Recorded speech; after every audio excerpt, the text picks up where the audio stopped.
Dahil nga kakalinis lang din itong Honda Beat, ngayon tinakpan ko na muna, kinumutan ko, tinakluban ko para naman makaiwas sa maikling panahon para sa mga alikabok or kung posibleng umulan, 'di ba?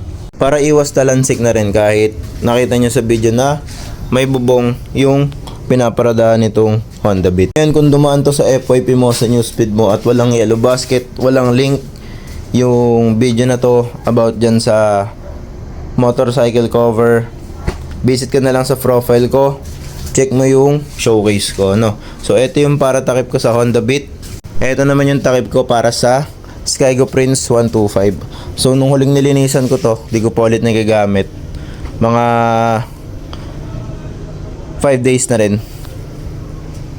So ito, extra large, kasya tong motorcycle cover na to sa PCX Bergman Aerox ADV.